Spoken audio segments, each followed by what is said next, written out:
Hello viewers, welcome back to my channel. আজকে নিয়ে এসেছি একটি অন্যরকম নাস্তা নিয়ে। এটি মালদ্বীপিয়ান একটি নাস্তা, যেটি মালদ্বীপে খুবই জনপ্রিয়, খুবই অহরহ খাওয়া হয়। এটি তৈরি করা হয় টুনা মাছ দিয়ে। এটির নাম গুল্লা। এটি আমরা রমজানে, রোজাতে, ইফতারিতেও তৈরি করতে পারি, অথবা যে কোনো সময় বিকালের নাস্তা হিসাবেও তৈরি করে নিতে পারি। এটি তৈরি করতে ব্যবহার করা হয় টুনা মাছ, তবে আমরা যে কোনো বড় মাছ ব্যবহার করতে পারি। আজকের রেসিপিতে আমি ব্যবহার করব টুনা, ক্যান টুনা। আপনারা যে কোনো টুনাও ব্যবহার করতে পারেন। সেটিকে হালকা ভেজে নিয়ে সেম প্রসেসে এই নাস্তাটি তৈরি করা যাবে।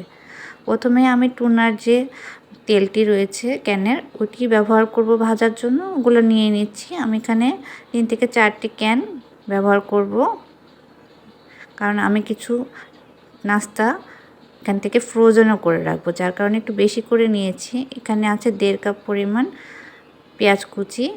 পেঁয়াজ কুচিকে হালকা ভেজে নেব। এরপরে এখানে ব্যবহার করব আমি কারি পাতা। কারি পাতা মালদ্বীপের সব নাস্তাতে বা যে কোনো খাবারে ব্যবহার করা হয়। বাংলাদেশে কারি পাতা একটা বেশি পাওয়া যায় না, যার কারণে আমরা চাইলে এটা স্কিপ করে নিতে পারবো। তবে কারি পাতা ব্যবহার করলে টুনার স্বাদটা বা গন্ধটা অনেকটাই মাস্কিং হয়ে যায়, বা খুব একটা বোঝা যায় না। মাছের গন্ধটা অন্যরকম একটা স্বাদ নিয়ে আসে কারি পাতা। এরপরে আমি টুনাগুলা দিয়ে দিব। টুনাগুলা দিয়ে হালকা করে ভেজে নেব। খুব বেশি ভাজার দরকার নেই।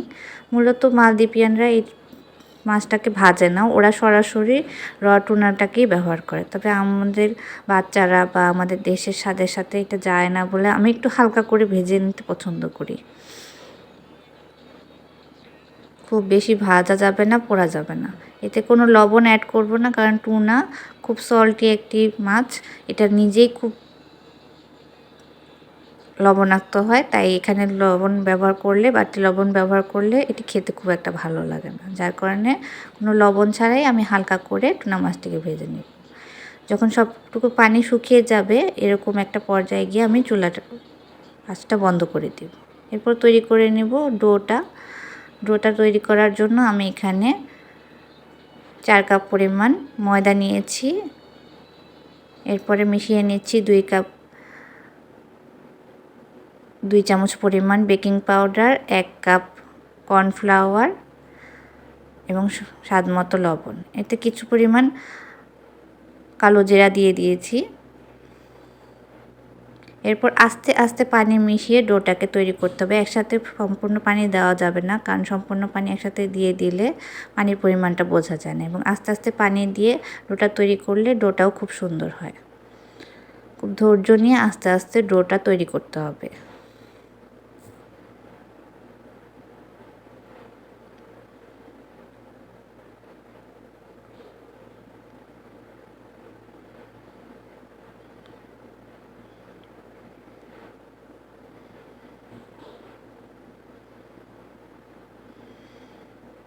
ডোটা তৈরি হয়ে গেলে এতে উপরে কিছুটা তেল বা বাটার ব্রাশ করে বা ঘি ব্রাশ করে আমরা একে রেখে দেব 3 থেকে 4 ঘন্টার জন্য। এবং 3-4 ঘন্টা পর এই ডোটা খুবই নরম হয়ে যাবে এবং আমাদের গুল্লা বানানোর জন্য একদম পারফেক্ট হয়ে যাবে। আস্তে আস্তে ডোটাকে আবার একটু কিছু চেপে নিয়েছি। এরপরে আমাদের যে টুনা মাছগুলো ছিল সেগুলো একটি বাটিতে নিয়ে এতে 3 থেকে 4 চামচ পরিমাণ লেবু দিয়ে দিয়েছি। লেবুটা দিলে স্বাদটা অনেকটাই সুন্দর হয়ে আসে, এবং এটা যেটা অথেন্টিক মালদ্বীপিয়ান রেসিপি, এখানে লেবুটা খুব বেশি পরিমাণে ইউজ করে তারা। স্বাদটা অন্যরকম আসে। এভাবে গোল গোল করে ডোয়ের ভেতর অল্প অল্প ডো নিয়ে এর ভেতর টুনা মাছ দিয়ে এভাবে গোল করে নিতে হবে। যেহেতু এটার নাম গুল্লা, তাই এটা গোল গোল হয়, এই জন্য এর নাম গুল্লা। যে আমার গুল্লাগুলো রেডি হয়ে গেছে, এবং একটি ফ্রাইং প্যানে আমি তেল নিয়ে নেব। তেলটা এমনভাবে নেব যাতে অর্ধেকটা গুল্লা ডুবে থাকে এবং অর্ধেকটা গুল্লা উপরে থাকে। আপনারা চাইলে ডুবো তেলেও ভাজতে পারেন। আস্তে আস্তে খুব বেশি গরম না হওয়ার আগে আমি তেলগুলো দিয়ে দিয়েছি। আমার তেলগুলো খুব বেশি গরম হয়নি। আস্তে আস্তে তেলটা গরম হচ্ছে, এবং আমি আস্তে আস্তে দিয়ে এবং আস্তে আস্তে নেড়ে চেড়ে এবং দেওয়ার সময় খেয়াল রাখতে হবে এর মধ্যে যাতে স্পেস থাকে, কারণ গোল্লাগুলা কিছুটা ফুলে উঠবে। এবং আস্তে আস্তে ধৈর্য নিয়ে গোল্লাগুলা ভাজতে হবে। প্রত্যেকটা সাইড যখন ব্রাউনিশ কালার চলে আসবে আস্তে আস্তে আমরা এগুলোকে এপিট ওপিট করে দিব। সবগুলো গোল্লাকে খুব সুন্দর করে আস্তে আস্তে তেলে ছড়িয়ে ছড়িয়ে ভেজে নিতে হবে। ধৈর্য সহকারে গোল্লাগুলা ভাজতে হবে, নাহলে পুড়ে যাবে অথবা ভিতরে হবে না। সবগুলো সুন্দর এরকম একটা কালার চলে আসলে, বাদামি কালার, আমরা এটাকে সবগুলোকে তুলে নেব।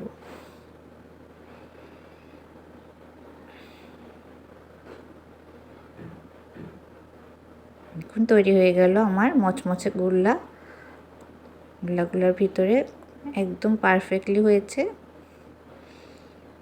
এভাবে করে আমরা গোল্লা বানিয়ে ইফতারির সময় পরিবেশন করতে পারি। চাইলে কিছু গোল্লা আমরা ফ্রোজেনও করে রাখতে পারি।